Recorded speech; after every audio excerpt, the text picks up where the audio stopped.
Issue one is very, very simple. Right now, we have a very low threshold to change our state constitution.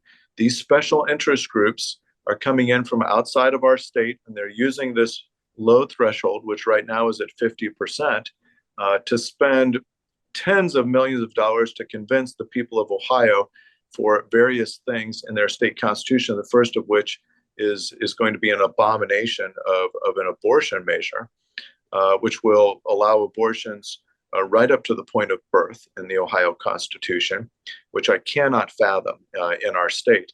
But there's going to be other issues that are brought forward by various groups. This is their business model. They raise all this money from these donors around the country, and then they get paid huge campaign fees, and the media loves it because they're spending a lot of money on TV commercials and on Facebook and Instagram.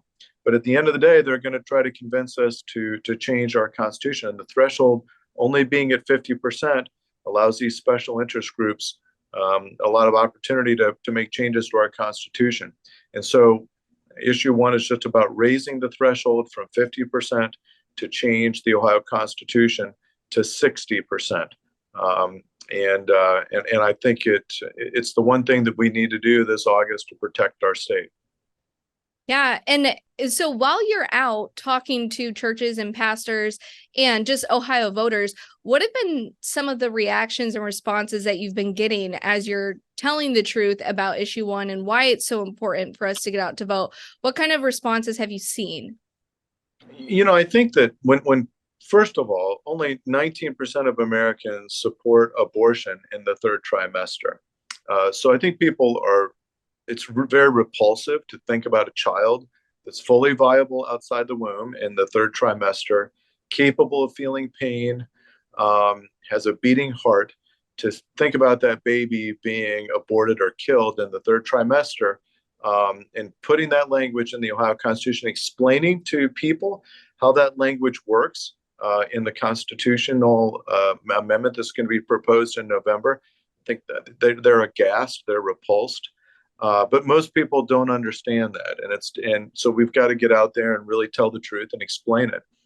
So that's the reaction I've been getting on that. And then I think with regards to issue one and changing the threshold from 50% to 60%, for the most part, I think there's mass confusion out there about what this very simple issue one and the August 8th election is about.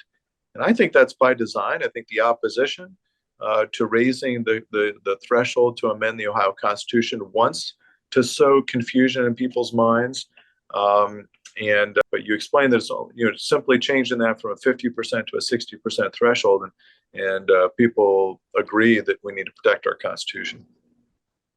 Yeah, absolutely. And you're so right. When you actually explain issue one to voters, almost every single person that I speak to is like, well, of course, that's common sense. We should protect our Constitution.